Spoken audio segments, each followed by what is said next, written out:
Olá, muito boa tarde para você que nos assiste. O Consulta ao Doutor já está no ar, hoje com tema jurídico, então já se prepare. E para começar o programa, eu sempre agradeço a sua companhia, a sua audiência e mais do que isso, muito mais do que isso, a sua confiança na nossa escolha de bons profissionais para esclarecer as nossas dúvidas acerca dos temas que a gente propõe todos os dias.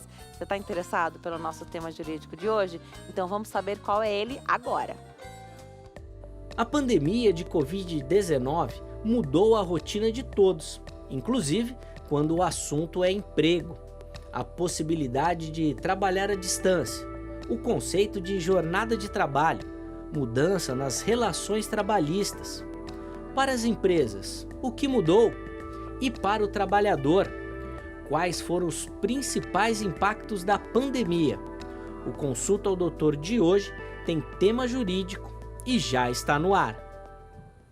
E hoje, para esclarecer as nossas dúvidas, nosso convidado é o Dr. Otávio Oliveira, ele é advogado. Doutor, estou feliz de receber aqui, obrigada por ter vindo.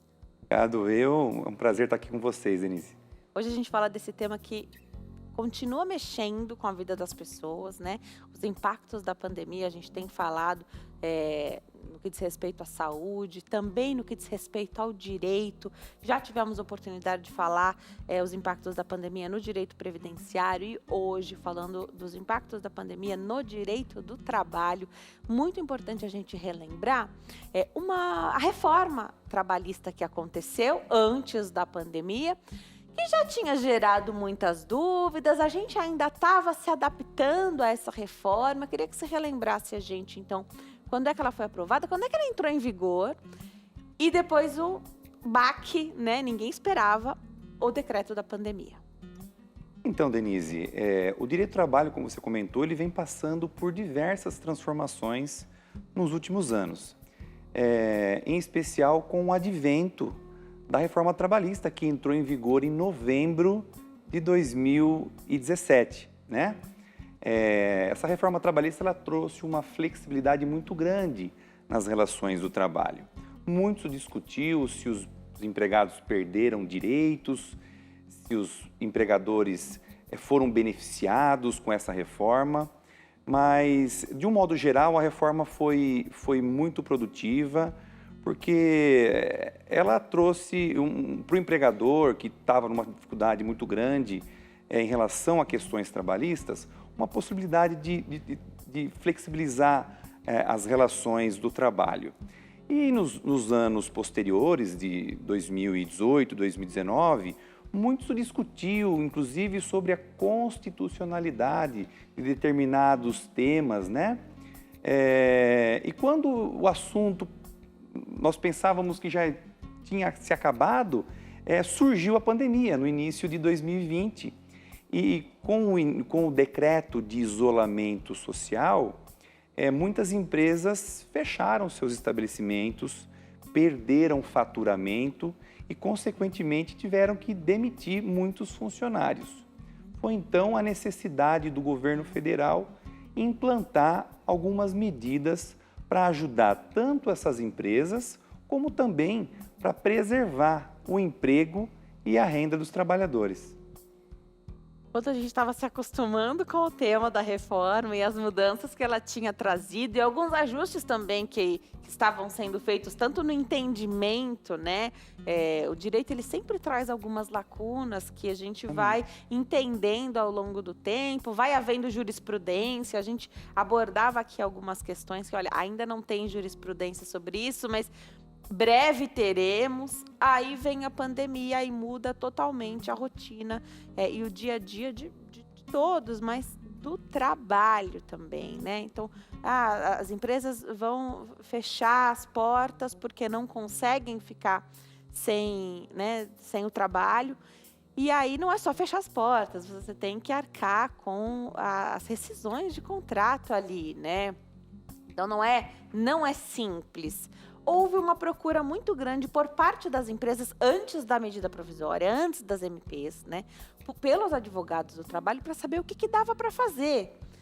Foi essa procura, foi essa movimentação que acabou acelerando, de certa forma, essas medidas do governo federal para trazer algo que fosse ali, agora você tem a possibilidade, a gente vai falar quais são essas medidas? Então, Denise, a reforma trabalhista, ela impactou muito no sentido de ajuizamento de ações trabalhistas, porque antes da reforma, o empregado, por exemplo, ele ajuizava uma demanda trabalhista e caso ele tivesse insucesso, ele não teria custo, né? Não deveria pagar custas processuais, honorários do advogado da parte contrária. E a reforma trabalhista, ela veio conferir o direito do empregado, no caso do reclamante, né, ser condenado a pagar essas custas. Então, isso aí inibiu muito o ajuizamento das ações trabalhistas que até então eram muito questionadas pelo empregador, né? E também, popularmente, sempre se falou, né? A causa trabalhista é certo que o empregado ganha. E o que era pedido, muitas vezes, era desproporcional ao direito, muitas vezes, né? Então, claro, o profissional que é o especialista, o bom advogado, ele já segurava um pouco essa parte, mas ainda havia um mito, ou popularmente se falava muito, de que sempre o prejudicado nessa questão era o empregador, né? De fato. Mas assim, respondendo à sua pergunta, eu vejo que as medidas provisórias, né, publicadas pelo governo federal no início da pandemia, elas tiveram um outro sentido, né? Foi justamente auxiliar as empresas no sentido de desimpactar o prejuízo que elas tiveram com o fechamento das empresas, o decreto de isolamento social, né, e trazer aí possibilidades de uma flexibilização, né, para o empregador não precisar também mandar embora todos os seus funcionários. A gente fala aqui, até conversava com o doutor antes do programa começar, sobre as relações de trabalho, né? Então, como é que a gente constrói essa relação? E muitas pessoas, antes mesmo do decreto, das medidas provisórias, olha, a pessoa falava, né, meu patrão pediu para eu ficar em casa ou combinou comigo uma coisa diferente, às vezes informal, e houve o empregado, ele aceitou, porque ele não podia ficar sem o emprego. Se o empregado não aceitasse, a outra alternativa ia ser a demissão. Eu entendo que o advogado ele não gosta desses acordos informais, mas e essa relação de trabalho, quando ela é boa e ela existe, essa conversa, ninguém esperava uma pandemia, né? Precisou haver o jogo de cintura das duas partes. Sem dúvida nenhuma, Denise. Logo no início da pandemia, o governo ele implementou e publicou duas medidas provisórias, né? A medida provisória 927 e a medida provisória 936 de 2020.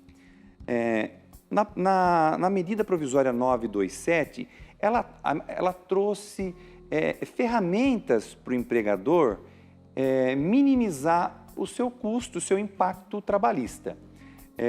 Então, procedimentos tais como o adiantamento de férias, a postergação de pagamento de parcelas de FGTS, a introdução de banco de horas com um prazo mais longo para compensação, trouxe também a possibilidade do trabalho em casa, do teletrabalho, trabalho à distância. E já a outra medida, a 936, ela autorizou o empregador fazer a suspensão do contrato de trabalho ou a redução da jornada e do salário do trabalho do empregado. E isso era uma possibilidade, não precisava do aceite do funcionário. Não, essa medida, de fato, é importante a gente diferenciar uma medida da outra.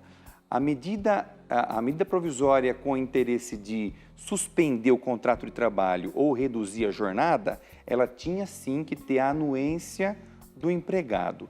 Inclusive, tinha que dar ciência para o sindicato, para o Ministério da Economia, que era o órgão competente de fazer o pagamento.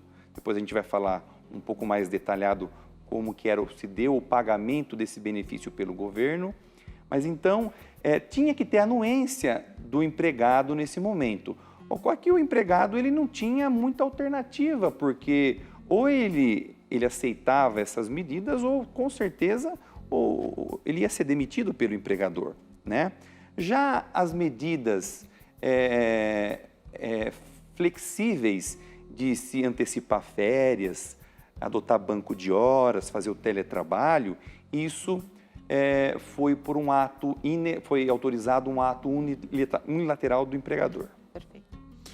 Quando você fala que da redução da jornada, salário, jornada, ou a suspensão do contrato de trabalho, onde haveria um pagamento feito pelo governo e a empresa entraria com a outra parte, no final do ano, o que a gente viu foi que as pessoas parece que não sabiam que isso teria um impacto no 13º. Como que fica essa situação? O funcionário, quando ele assinou ali, ele sabia, foi de fato uma surpresa, tudo era muito novo, né? Eu acho que para esse ano, agora que a gente vive, as coisas já vão acontecer de outra forma, pela consciência das pessoas. Mas como é que ficou essa situação? Então, boa pergunta.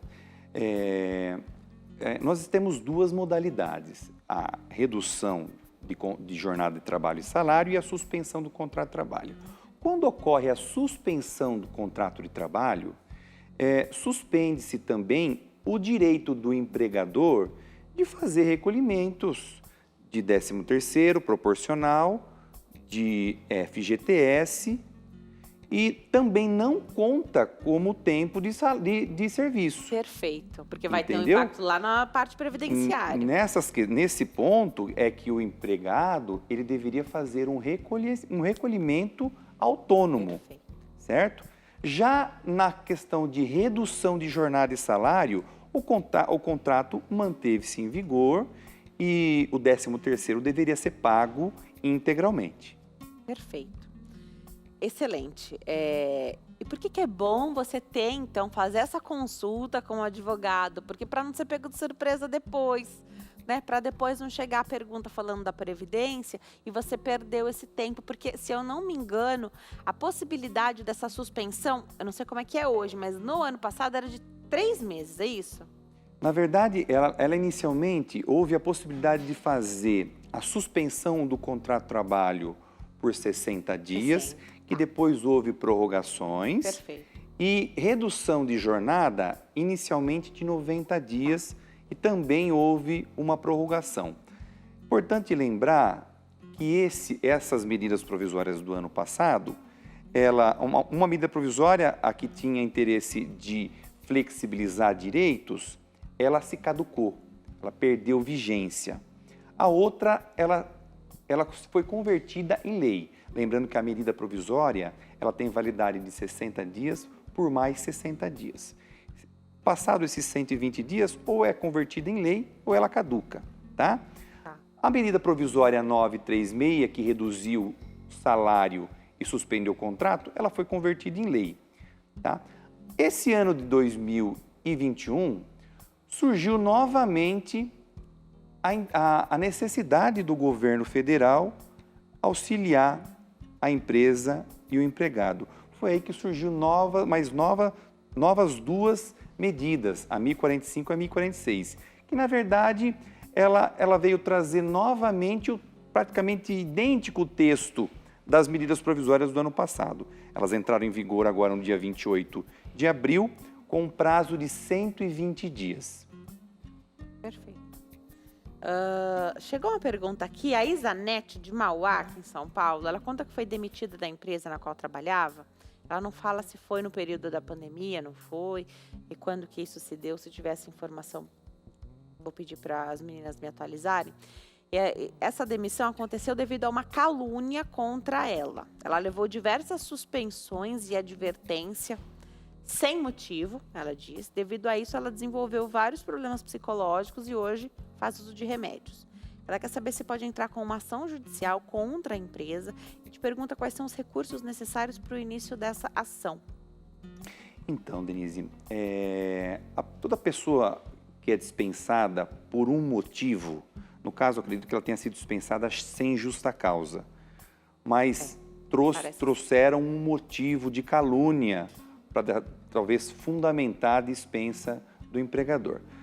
Primeiro, se o empregador ele tem o poder diretivo de dispensar o seu empregado desde que ele pague todas as verbas trabalhistas, né? Então, vai ficar muito difícil, de repente, se comprovar o real motivo de uma dispensa sem justa causa, né? Ela acho que entende que foi dispensada. Se ela conseguir provar que o empregador trouxe esse motivo em pauta para fazer a dispensa, ela pode vir, sim, de repente, buscar uma indenização de danos morais, ou contra a empresa, se foi, de repente, um preposto, um gerente que trouxe essa alegação, ou ela pode pedir uma ação, mas aí nocível, contra esse colega que trouxe um motivo e que trouxe um prejuízo. Contra essa pessoa até que promoveu essa causa. Mas aí não seria na esfera trabalhista, tá? Perfeito.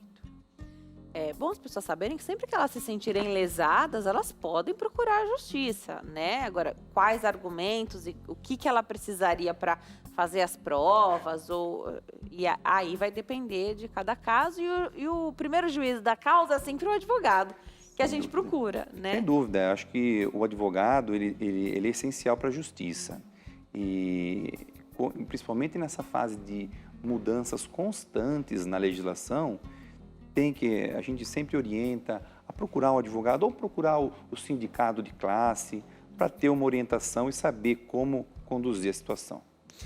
Vamos atender o telespectador? Hélio está na linha, fala conosco aqui de São Paulo. Oi, Hélio, tudo bem? Boa tarde.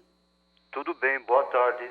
Seja bem-vindo ao Consulta ao Doutor, fica à vontade, pode fazer sua pergunta. Obrigado. Doutor, não sei se está fugindo um pouquinho do que o senhor está falando sobre a lei trabalhista, mas é sobre o FGTS, aquela correção que está havendo agora, que foi desde 2009, quem trabalhou até o momento. E o STF ia julgar sobre isso daí, né? Mas eles cancelaram, né? Tiraram a pauta, né? Queria saber se é só quem colocou na justiça, se chegar a ter o julgamento ou não. Então, Hélio, boa tarde, obrigado pela sua pergunta. Essa é uma procura muito constante dos clientes sobre a possibilidade de ajuizar uma demanda buscando essa revisão das parcelas de fundo de garantia. Muitas pessoas já ajuizaram essa demanda, só que está pendente ainda uma análise do STF sobre, de repente, detalhes, quem teria direito, a partir de quando, né? Muitas pessoas entraram, outras estão aguardando, porque, de repente, uma decisão do STF pode, de repente, alterar o direito, alterar um período, ou, de repente, modular um efeito, que a gente fala, né? A partir de quando teria direito a buscar essa revisão. Então, eu acho que o beneficiário, ele pode, sim, o empregado ele pode, o trabalhador pode buscar um advogado para ajuizar uma demanda, lembrando que ainda a gente não tem uma definição final em relação a períodos e como também as taxas de atualização dessas revisões, né? Obrigada, Hélio, pela sua pergunta. Doutora, eu vou me preparar para dar um recado. Enquanto eu chego até lá, vamos falar um pouquinho da redução de jornada de trabalho e salário? Qual é o procedimento que a empresa deve adotar? Então, nos casos de redução de jornada e salário, qual que é o percentual dessa redução? Como é que isso deve acontecer? Por quanto tempo que o funcionário pode ficar dessa forma? Explica para a gente enquanto eu chego até lá para dar um recado. Ok. Então, Denise, hoje a redução de jornada e salário, ela tem 3 modalidades de percentuais: 25%, 50% e 70%. Então, o empregado, ele faz um acordo individual com o empregador e passa a trabalhar proporcionalmente à redução que ele tiver. Por exemplo, Se ele teve 50% de redução de jornada, ele trabalhava 44 horas, ele vai passar a trabalhar 22 horas na semana. Se ele tinha um salário de R$1.000, de R$2.000, ele vai passar a receber R$1.000. E no caso dessa redução de 50%, o empregador vem, paga metade do salário e o governo, ele paga 50%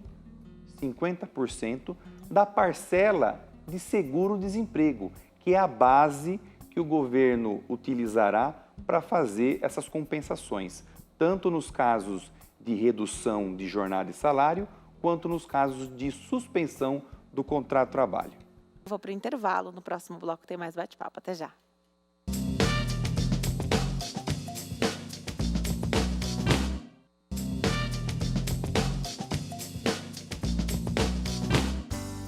Nós estamos de volta. Hoje o Consulta ao Doutor fala sobre os impactos da pandemia no direito do trabalho. Nosso tema jurídico, bastante importante ficar informado sobre esse assunto, né? A pandemia mudou as rotinas, mudou também a forma de trabalho, as relações de trabalho também. Hoje há possibilidades aí, né, oferecidas pelo governo federal para que as empresas consigam se manter. E a gente entende essa questão. Os trabalhadores, os funcionários sempre querem saber quais são os direitos dele.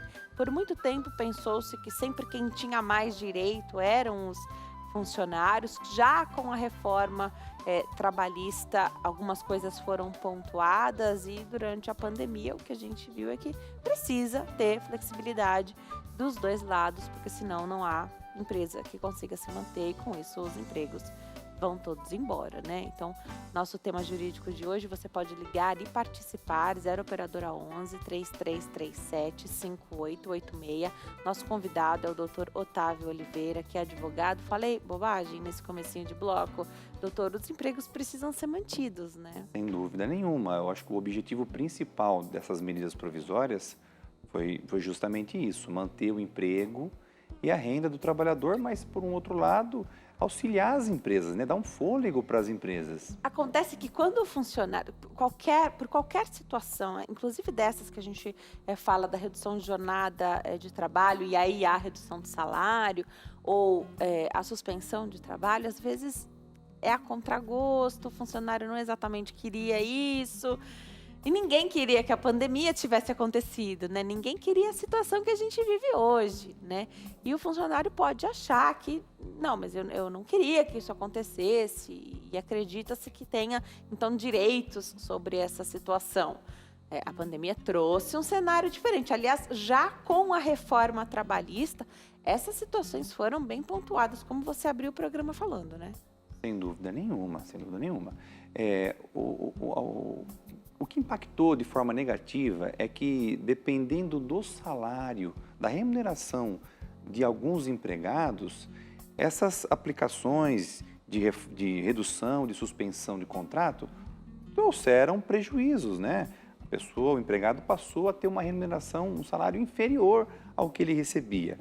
Mas, em contrapartida, a medida provisória, ela trouxe uma garantia provisória de emprego. Legal, então ficou faltando a gente falava da redução da jornada de trabalho e de salário, e a gente ainda vai falar sobre a suspensão de trabalho, mas essas situações, elas trazem uma garantia, então, provisória. De fato. A medida provisória fala o seguinte: primeiro, ela traz um período de até 120 dias. Por que até? O empregador, ele pode adotar 30 dias, 60, 90 dias, tá? Em até 120 dias, contados do início, que foi no final de abril, o empregador, ele pode adotar essas medidas.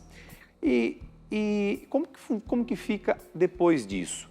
Por exemplo, se o empregador adotar um acordo individual de 120 dias, são 4 meses de trabalho, nesse período, o empregado, ele tem a garantia de emprego, como também tem por mais 120 dias. Sim. como que se tivesse de 90 dias por mais 90 dias. Forem 30 dias. De fato, não que o empregador, de repente, não pudesse dispensar o empregado, mas se dispensasse, se tornasse sem efeito o contrato, ele deveria fazer uma indenização proporcional aí. Pagar por esse período. Fazer uma indenização. Dependendo aí, nos casos de suspensão, o pagamento tem que ser de 100% do salário. No caso de redução, aí proporcionalmente à alíquota que teve a redução, a porcentagem que teve a redução de salário e jornada. Assim como quando a gente fala, sem contar o caso da pandemia em especial, mas de demissão de gestante. Não é que não pode demitir gestante, é que você tem que pagar até 5 meses depois do parto dessa gestante, né? Então, no caso da gestante, nós vamos falar sobre especificamente depois sobre uma lei que entrou em vigor, mas a gestante, ela tem uma estabilidade de que ela não pode ser dispensada. Ela tem estabilidade. O empregado, ele tem que manter o contrato de trabalho dela ativo desde o momento do início da gravidez até 5 meses após o parto. Vou imaginar que numa situação sem pandemia, tá? Que da pandemia tem uma lei diferente. A empresa vai fechar, não vai mais existir, essa pessoa precisa demitir, o empregador precisa demitir a mulher e ela está grávida. Como que pode acontecer essa situação sem haver prejuízo para nem para a funcionária, claro, e nem para esse empregador que fica sempre muito com medo ao tratar a gestante, né? Denise, a legislação, quando ela estabeleceu o direito à estabilidade da gestante, foi de justamente amparar a gestante nesse momento tão delicado, né, que ela passa. Então, em casos de encerramento da atividade, encerramento da empresa, permanece a estabilidade. Se não tiver mais empresa, tem que haver a indenização compensatória. Vai pagar. Vai ter que pagar. Não tem como fugir. Tá. Principalmente nesse caso da estabilidade da gestante. E essa estabilidade acontece até 5 meses após a data do parto. Isso mesmo. Perfeito. Nesse caso, ainda você não incorre com a licença maternidade, que é um benefício pago pelo INSS. Se houver o encerramento dessa empresa, dessa atividade... Não há prejuízo para a empregada.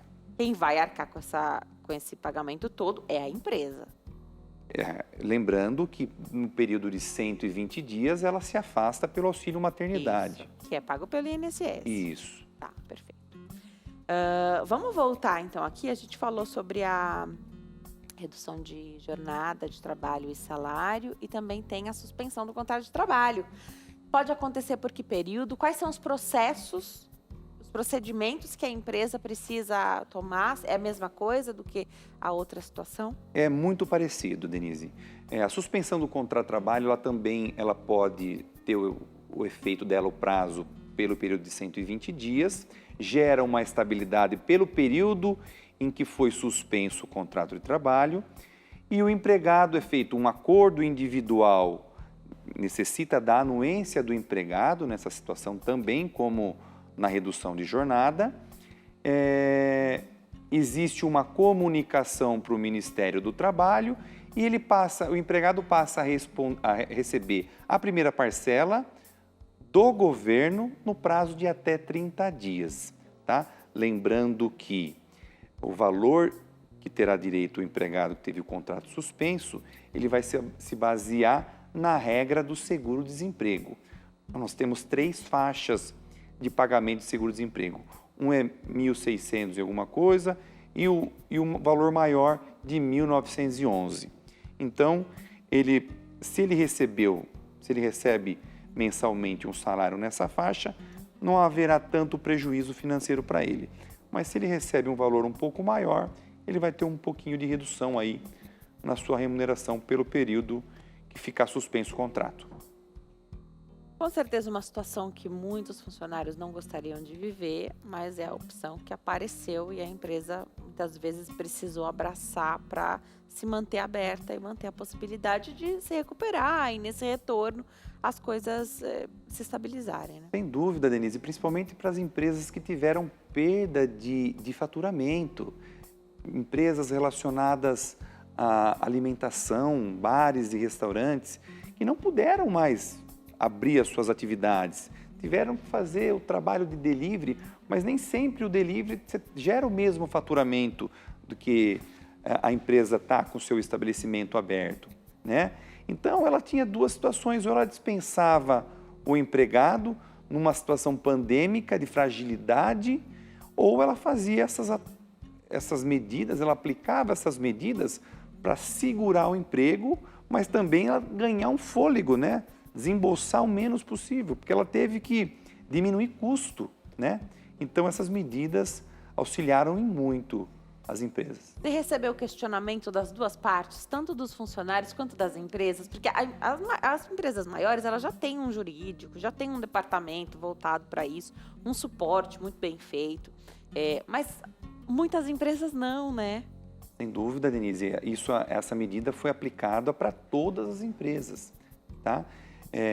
Tá certo que empresas de grande porte, inclusive um ponto importante a gente comentar em relação à suspensão do contrato de trabalho. Tem questão do faturamento da Isso, empresa, empresas que faturaram no ano de 2020 um valor anual superior a 4.800.000, elas devem complementar, ou seja, o governo ele paga 70% do benefício e a empresa complementa com 30% a título indenizatório. Perfeito. Então, as duas partes pediram esse acolhimento, né, para saber, mas está certo isso, doutor? Pode acontecer dessa forma? E as empresas, mesmo as menores, né, como é que eu posso fazer? O que existe aí jurídico, né? Quais são as ferramentas que se pode? A dúvida surgiu desde os empregados com salários menores até empregados com alto salário e como empresas de pequeno porte, empresas pequenas mesmo, de 1, 2 funcionários, como empresas de dezenas, centenas de funcionários. A dúvida foi universal. Assim como os protocolos de segurança, que, claro, tem muito a ver com a questão de saúde, mas não deixa de ter um impacto jurídico importante, né? Então, o que a empresa precisa fornecer para os funcionários? Primeiro, que tipo de orientação ela fornece para os funcionários? Porque, claro, cada um levou seu alquinho, todo mundo usava máscara, usa máscara, né? Esses equipamentos acabaram se tornando EPIs, né? Eu não sei se classifica dessa forma, mas como é de uso obrigatório no trabalho. E a empresa precisou também oferecer isso, né? A empresa precisou disponibilizar. Se você esqueceu o seu álcool, você tem na empresa o álcool. Isso tem um impacto jurídico importante também, não tem? Sem dúvida, Denise. A lei fala que é dever do empregador zelar pelo ambiente de trabalho, deixar o ambiente de trabalho salubre, preservando assim a integridade e a segurança dos seus trabalhadores. Então, as empresas foram obrigadas a adotar todos os protocolos sanitários de fornecimento de máscara, álcool em gel, trazer um distanciamento entre os colegas de trabalho, monitorar o percentual de clientes a serem atendidos no seu estabelecimento. Então, todas essas medidas as empresas foram obrigadas a adotar.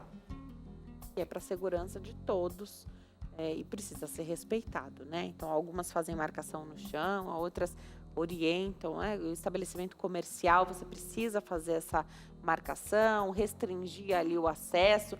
As denúncias acontecem, os funcionários fazem os registros, porque numa rescisão de contrato, tudo isso vai para a conta do empregador, né? Quando não há o respaldo necessário ali e as ferramentas necessárias oferecidas, né? Sem dúvida, Denise. E aí entra a discussão que a gente vai falar sobre a possível causa de nexo de causalidade entre a doença, que é o Covid, e as atividades da empresa, né?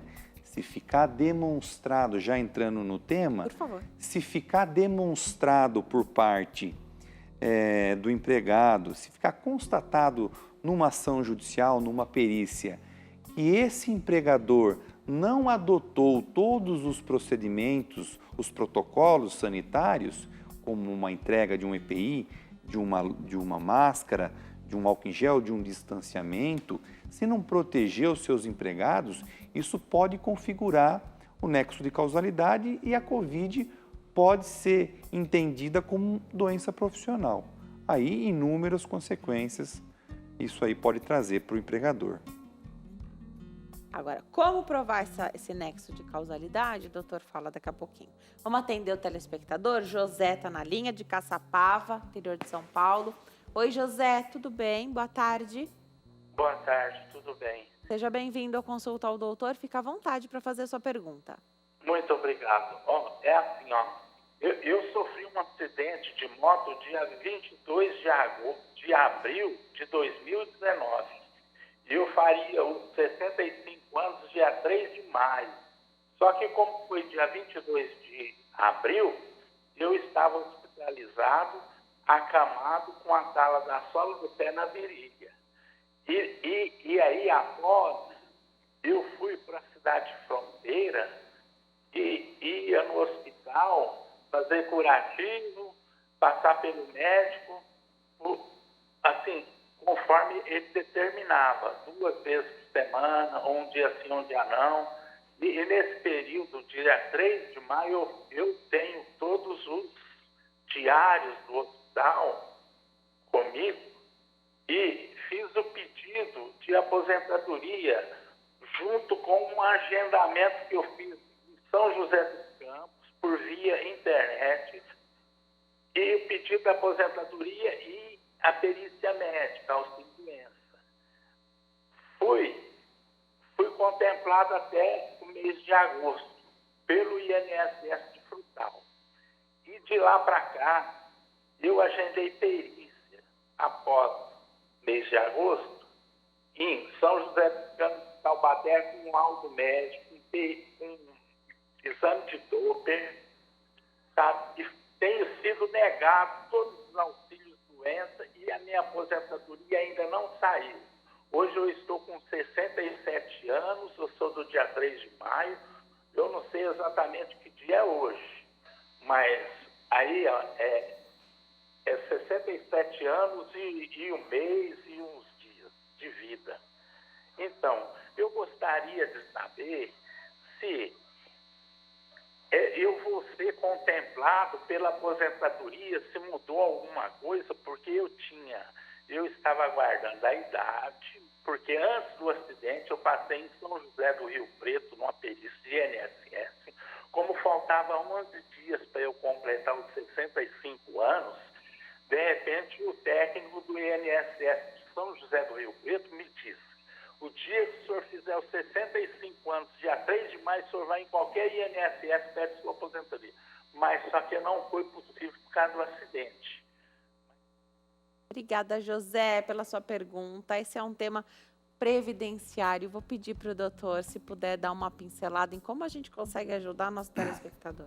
Então, José, boa tarde, obrigado pela sua pergunta. Você comentou que você buscou o INSS por algumas vezes e teve negado o seu direito à aposentadoria.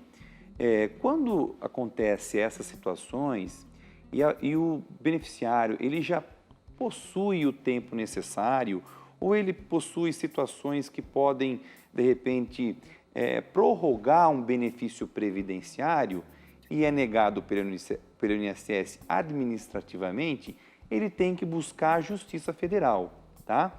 Aí uma condenação judicial na esfera federal vai lhe garantir ou uma prorrogação desse benefício previdenciário ou até mesmo a aposentadoria.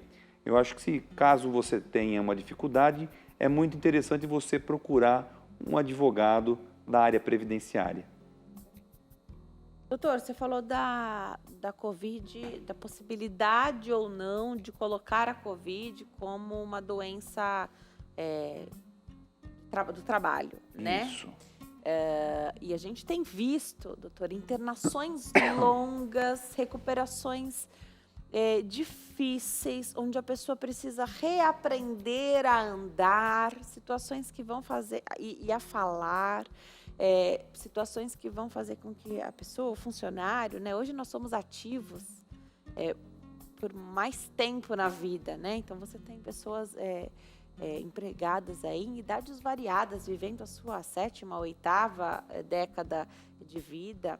Hoje a Covid também acometendo pessoas mais jovens e severamente, pessoas se ausentaram do trabalho para tratar a Covid, e aí você precisa, além disso, de um afastamento muito grande. E a gente sabe que a empresa ela paga até o 15º dia de afastamento, e depois disso a gente vai para a caixa, né, como se diz. Então é o benefício do INSS ali que é acionado.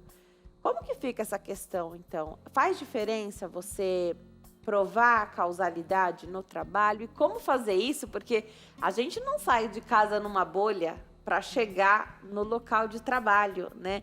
Nós estamos expostos o dia todo, ainda que utilizando toda a ferramenta necessária que a gente tem, usando máscara, lavando bastante as mãos, né, com frequência, utilizando álcool em gel. Às vezes você pega a Covid e você não sabe como isso aconteceu, porque você é muito cuidadoso, muito cuidadosa, né? Como é que sabe se foi no trabalho ou não? E eu fico imaginando em que situação ficam essas empresas também, né?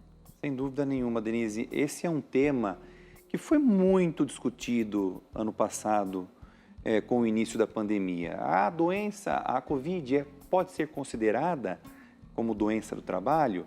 Inicialmente houve uma medida provisória, a medida provisória 927, ela trouxe a possibilidade de não ser configurado a possibilidade de ser doença profissional, exceto se o empregado comprovasse o nexo. Depois veio o STF dizendo o seguinte: olha, é ônus do empregador provar que tomou todas as medidas cabíveis. O que tem sido pacificado na justiça, nas decisões mais recentes, é o seguinte: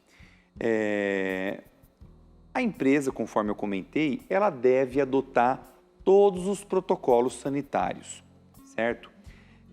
Vamos supor, se o empregado adquire a Covid e fique demonstrado que essa empresa não adotou, de repente, uma medida, não forneceu um equipamento de proteção, não forneceu a máscara, não fez distanciamento entre os empregados, não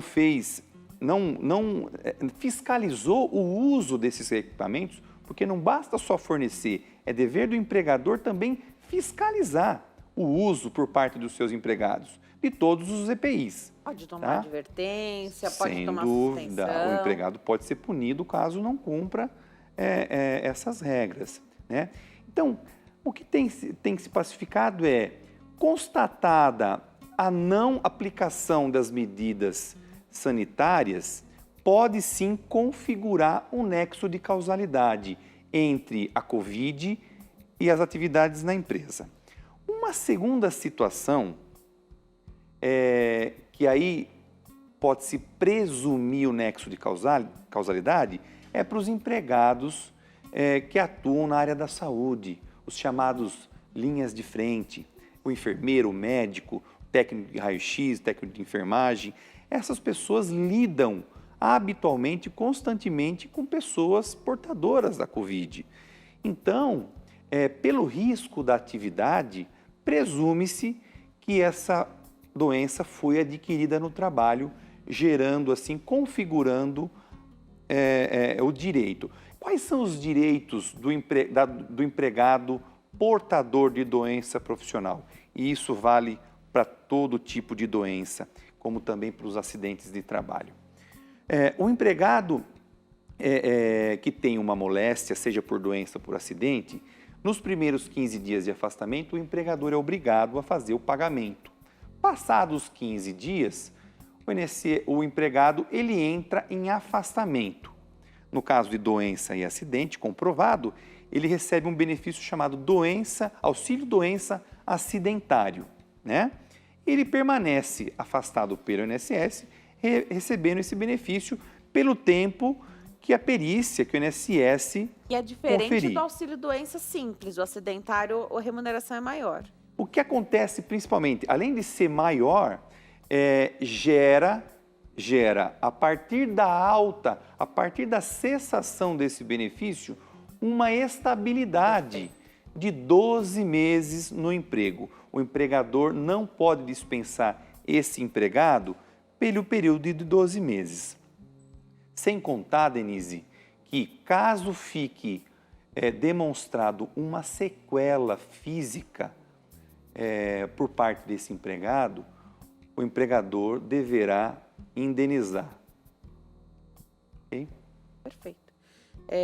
Tem várias perguntas chegando aqui, muitas sobre o fechamento do estabelecimento e como é que a situação se deu depois. O doutor já falou, então tem as ferramentas. Quem utilizou o ano passado agora poderia utilizar de novo, é isso, né? Pode se utilizar normalmente, sem problema nenhum. Se houver, então a empresa não conseguiu se sustentar, que é uma das perguntas que chegaram aqui no meu Instagram.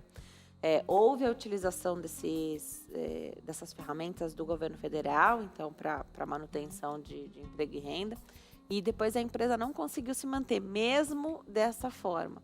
Faz a dispensa, rescisão normal, precisa pagar todas as verbas. Sem dúvida nenhuma. O empregado, tendo o contrato de trabalho extinto por interesse do empregador, ele recebe todas as suas verbas rescisórias. Como é que ficou a situação do INSS, que nós passamos por um período, não sei se hoje ainda está aberta essa possibilidade, do não pagamento, então, do fundo de garantia por um período? Como é que fica essa situação na cessação, quando cessa, rescinde o contrato? Que prazo ele tem para fazer esse depósito? Então, todo empregado que tem o contrato rescindido, o empregador tem até 10 dias para fazer o pagamento das verbas rescisórias, saldo do salário, aviso prévio, 13º, férias e também o pagamento da multa de 40% sobre o FGTS. Perfeito. Então, sem justa causa, você tem ainda a multa dos 40%. Isso. Legal. Como é que ficam as demissões por justa causa no meio da pandemia? Como é que fica o motivo dessa dispensa? Continuam os mesmos?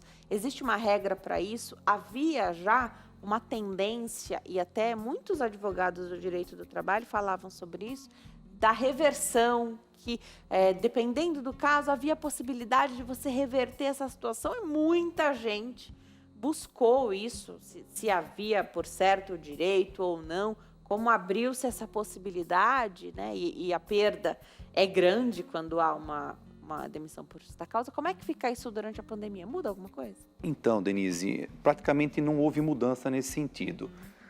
A justa causa para o empregado, ela gera um prejuízo muito grande, porque o empregado ele deixa de receber as suas verbas rescisórias, a sua férias proporcional, a sua 13º proporcional, ela não recebe a multa de 40% e também ela não pode dar entrada nas parcelas de seguro-desemprego, né? Então, a gente fala que justa causa é a pena máxima. Tem que se evitar ao máximo fazer aplicação. O empregador ele tem que graduar a pena. De fato, ocorre às vezes uma falta muito grave que inviabiliza essa relação empregado-empregador, né? Se essa falta grave por parte do empregado acontece, a justa causa ela deve ser aplicada, não tem outra forma, a não ser que haja aí uma liberalidade por parte do empregador de converter essa dispensa por justa causa em sem justo motivo para fazer aí o pagamento das verbas rescisórias.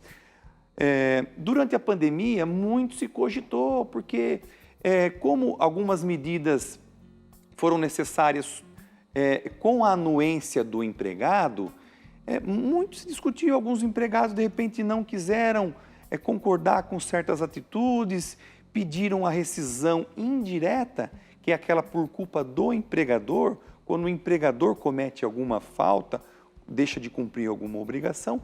Então, isso gerou muitas discussões.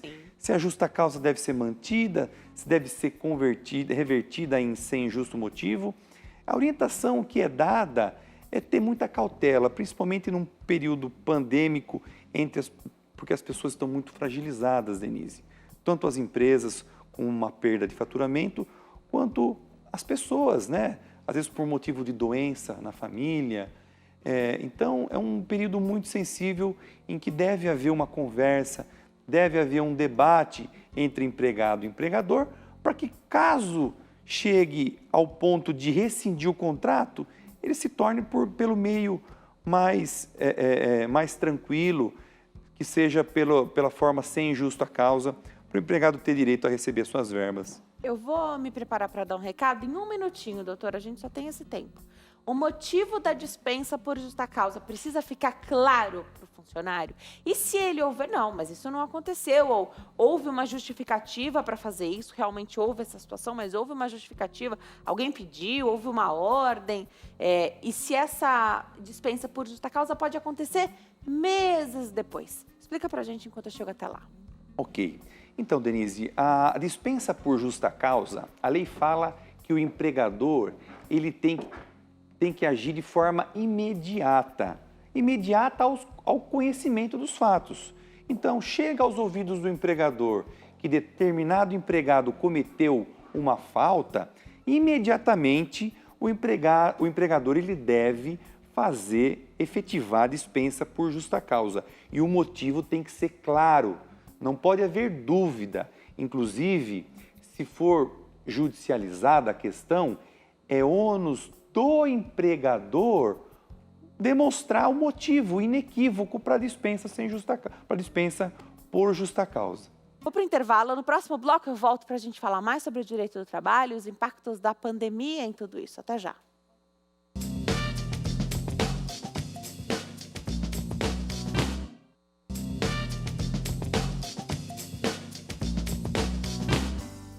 Nós estamos de volta hoje com tema jurídico aqui no Consulta ao Doutor, os impactos da pandemia no direito do trabalho.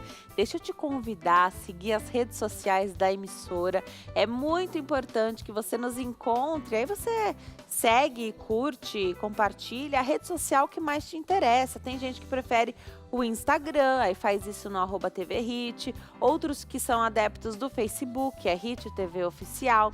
Se você gosta de assistir a programação ao vivo, a transmissão em tempo real e depois ficar com uma verdadeira biblioteca que a gente tem, né, no YouTube, então você vai lá, Hit TV, encontra o canal facinho, digitando no mecanismo de busca do site ou do aplicativo do YouTube, que é a lupa, né, tem uma lupinha ali, clica nela, escreve Hit TV, você vai encontrar. A gente disponibiliza sempre um QR Code que aparece aqui no canto superior da sua tela, que é fácil de você entrar e encontrar o nosso canal no YouTube. Estando já por aí, seja bem-vindo e bem-vinda, ative as notificações, se inscreva no canal, isso é bem importante para que você não perca nada o que acontece em toda a nossa programação. A programação da Hit é feita para a sua família. Eu tenho muito orgulho de fazer parte desse time e dessa emissora. Você também está convidadíssimo a responder a nossa enquete, que aparece com o QR Code aqui embaixo. Em menos de 1 minutinho você responde a nossa enquete e nos ajuda a fazer uma programação cada vez melhor e que essa programação, que o nosso conteúdo consiga chegar até você, te alcançar. Como é que você assiste a programação da Hit? A gente quer saber nessa enquete aqui, bem fácil de você responder. A gente conta com a sua colaboração. As minhas redes sociais estão também à sua disposição para a gente conversar durante o programa. Você manda as perguntas e eu leio aqui para o nosso convidado diariamente. Sugere temas também para as nossas próximas entrevistas e a gente continua batendo papo depois de cada programa no @DeniseLuque no Instagram e no facebook.com/DeniseLuque. Dr. Otávio Oliveira é advogado, nosso convidado de hoje do nosso bate-papo jurídico. Fantástico, é sempre bom ficar bem informado, saber quais são os nossos direitos, porque acontece bastante da gente achar, às vezes, que tem um um direito, porque a gente se sentiu lesado e nessa situação de pandemia, muitas pessoas se sentiram dessa forma. Acontece que tudo foi feito ali para manutenção de emprego e renda. Doutor, vamos continuar então falando sobre essa situação? Vamos falar um pouquinho, vou antecipar aqui, a gente ia falar primeiro de teletrabalho, vamos falar de vacina? Como é que funciona a questão da vacina? Então, existe o Plano Nacional de Imunização, e aí cada estado e município muitas vezes vem antecipando e colocando um calendário, um cronograma diferente de vacinação. Como é que faz para a empresa saber se o funcionário vacinou? A gente vai chegar num período aí, a gente espera que seja bem rápido, que todas as pessoas acima de 18 anos, haverá a possibilidade de todo mundo ser vacinado. A empresa pode exigir o comprovante de vacinação? A vacina, a gente sabe, ela não é obrigatória, mas a vacina é um pacto social que a gente faz, né? Então, eu não me vacino que é só para me proteger. Quando eu me protejo, eu protejo quem trabalha comigo. Hoje o nosso tema é trabalho, né? A gente acaba protegendo um ao outro, né? Talvez alguém que... enfim, várias situações podem acontecer e alguém que não quer tomar vacina pode ser mandado embora por justa causa? Então, Denise, também é um tema muito discutido hoje em dia entre os juízes do trabalho, os operadores do direito, pelo seguinte: conforme eu comentei anteriormente, é dever do empregador zelar pela segurança e o ambiente seguro do trabalho, né?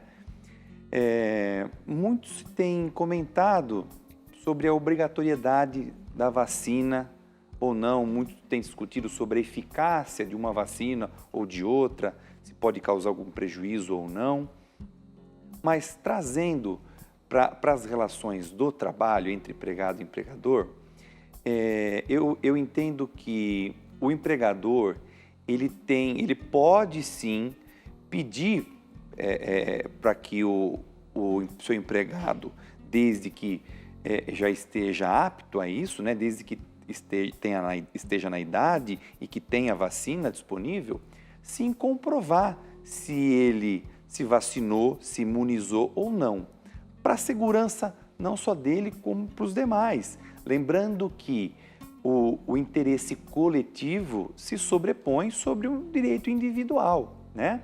A preservação do ambiente todo de trabalho é dever do empregador. Agora, se o empregado ele se recusa de forma injustificada para tomar uma vacina, eu posso fazer a dispensa dele ou não? É muito complicado entrar nessa seara porque a pena de justa causa, conforme eu comentei, ela deve ser aplicada de forma extrema, desde que não haja uma outra forma principalmente nesses casos, de se apaziguar uma situação. O empregado, antes, ele tem que ser orientado dos motivos, da importância dele se vacinar. Caso mesmo assim ele reitere pela não vacinação, se houver a possibilidade dele ser migrado para um trabalho telepresencial, eu acho que é a situação mais adequada, certo?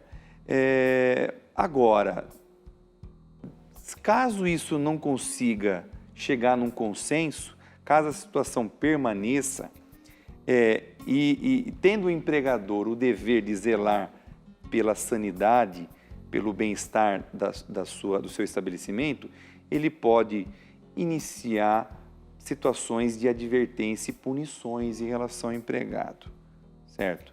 Ele pode, de repente, fazer uma advertência, suspender de forma gradual até 30 dias. Dá prazo para ele?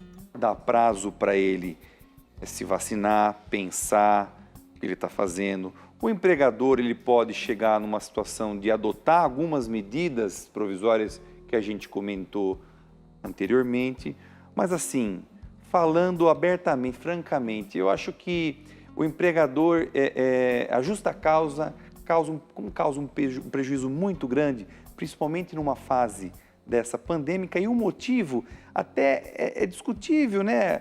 a pena por parte a infração do empregado por não se vacinar. A sugestão é que, após as advertências e a suspensão, como ato infracional, a sugestão é que se rompa o contrato sem justo motivo, para não haver um prejuízo maior, embora muita gente entenda que seja perfeitamente possível, sim, a aplicação da justa causa por falta grave do empregado. Vou me preparar para dar um recado enquanto eu chego até lá. Essa é uma situação que o empregador precisa muitas vezes lidar e pedir o acolhimento e suporte jurídico, não só para essa questão da vacina que a gente levantou aqui, mas também para funcionário que às vezes teima em cumprir todas as exigências, incomoda ficar de máscara no ambiente de trabalho. Essas são situações que o empregador ele precisa contornar. Eu vou me preparar para dar um recado enquanto eu chego até lá. Palestras, instrução ali, de repente, com um especialista, a melhor maneira de fazer a lavagem das mãos, a importância da utilização de álcool em gel, falar um pouquinho sobre a doença mesmo, então formas de contágio, para que as pessoas entendam a questão do distanciamento. Isso tudo pode ser considerado. De repente, a recusa por parte de um grupo ali pode fazer com que a empresa precise. Vale a pena, é melhor ela investir nessa parte educativa e de coordenação, se bem que a informação ela está por toda parte, né? Mas, de repente, vale insistir um pouquinho mais do que isso, do que partir para as punições que podem vai surtir efeito no salário do funcionário, mas não na parte educativa, que é o que a gente deseja, né? Que a pessoa cumpra ali com todos os protocolos para a gente reduzir risco. Não tem como zerar o risco, é sempre a redução de risco, né? Explica um pouquinho enquanto eu chego até lá. Sem dúvida, Denise, eu acho que é dever do empregador ele trazer todas as informações para os seus empregados, embora isso já tenha sido publicado habitualmente pela mídia, né? Mas o empregador ele tem o dever de zelar, né? Pelo ambiente de trabalho. Então, caso a recusa permaneça por parte do empregado ou por parte de um grupo de empregado, ela tem que adotar medidas para que não seja proliferado, de repente, a doença no ambiente de trabalho, porque isso pode trazer consequências inúmeras, como for já comentado, a possibilidade de acarretar um nexo de causalidade entre a doença e as atividades, pode trazer prejuízos imensos para o empregador nesse sentido. Então, a orientação, palestras, cursos, eu acho que é de extrema relevância. Vamos falar um pouquinho do trabalho à distância, do trabalho remoto. Algumas empresas, doutor, agiram muito rápido nessa questão. Rapidamente colocaram seus funcionários para trabalhar em casa. Claro que isso não é privilégio de todos. Muitas pessoas precisaram ainda se adaptar e outras ainda estão fazendo meio a meio. Enfim, as empresas precisaram se movimentar, essa é a verdade. Queria que você comentasse um pouquinho para a gente quais são os direitos para o teletrabalho, se tem o horário de almoço, faz normal, como é que controla a jornada? Algumas empresas já trabalhavam dessa forma, mas as que não tinham, como é que controla, doutor? Então, Denise, ótima pergunta, né? De início, é importante a gente já trazer qual a diferença entre teletrabalho e trabalho em home office, o trabalho em casa, né? O teletrabalho, ele é todo um trabalho desenvolvido fora do local de trabalho. Ele pode ser da sua casa, pode ser num local adverso, pode ser na rua, pode ser num ponto específico. E o trabalho em home office é aquele trabalho desenvolvido na residência do trabalhador. O teletrabalho, ele já era previsto mesmo antes da reforma trabalhista. A reforma trabalhista ela veio meio que regularizar a situação do teletrabalhador, trazendo algumas definições de como formalizar esse tipo de contrato. Por exemplo, o teletrabalhador que a reforma trabalhista trouxe, ele não tem direito a horas extras tá? Em regra geral, exceto se o empregador exigir que esse empregado cumpra uma determinada jornada de trabalho. Fixe para esse empregado uma jornada de trabalho específica, tá? Em relação a esse contrato de teletrabalho da reforma trabalhista, ele também tem que ser feito entre as partes, um acordo bilateral, deve ter anuência do empregado. Já quanto ao início da pandemia e o decreto de isolamento social, os empregados migraram do presencial para o trabalho em casa. Isso trouxe para os empregados as mesmas regras de que eles tinham na empresa, ou seja, tinha que desenvolver a mesma jornada de trabalho, com o intervalo devido, e os direitos também permaneceram os mesmos, exceto a questão de vale transporte, como o empregado passou a não ter mais a obrigatoriedade de se transportar, o vale transporte também não foi mais necessário, certo? Uma outra questão foi em relação aos equipamentos para o empregado desenvolver a sua atividade. Muitos empregados não tinham condições de fazer o mesmo trabalho que faziam na empresa das suas casas. Foi aí que a empresa teve que sentar com esse empregado e formalizar um contrato de comodato para a entrega desses equipamentos, né? O contrato de comodato é um contrato gratuito, então fornecer para esses empregados todos os mecanismos dele continuar exercendo sua atividade. E tem também a questão do custo por parte do empregado quanto à utilização de internet, um excesso de energia elétrica que ele passou a gastar. Isso aí é a orientação que a maioria das empresas fizeram e tiveram com os seus empregados, foi de pactuar, de repente, um valor a título de indenização, uma ajuda de custo para esse empregado custear e não ter um prejuízo no final do mês. Como isso vai ser estabelecido? Se vai ser mensal, se esse pagamento vai ser anual e que valor é esse? A empresa que vai decidir. Certamente. Como sempre o pagamento de uma remuneração, de uma ajuda de custo, é feito de forma mensal. Então, muitas empresas estipularam uma ajuda de custo mensal de 100, 200, 300 reais para esse empregado custear de repente um plano de internet que ele foi obrigado a pegar, a né? Às vezes ele contratar, não tinha. justamente. Isso. Às vezes ele tinha uma internet para fazer uma pesquisa ou outra e ele foi obrigado a ter uma internet um pouco mais qualificada, né? Para justamente atender os anseios do trabalho. Nosso tempo está acabando. Vou fazer o seguinte, eu vou deixar o e-mail do doutor, porque é fácil de você entrar em contato com ele. Sobrou alguma dúvida, você quer saber de um caso específico, quer perguntar alguma coisa? Então segue.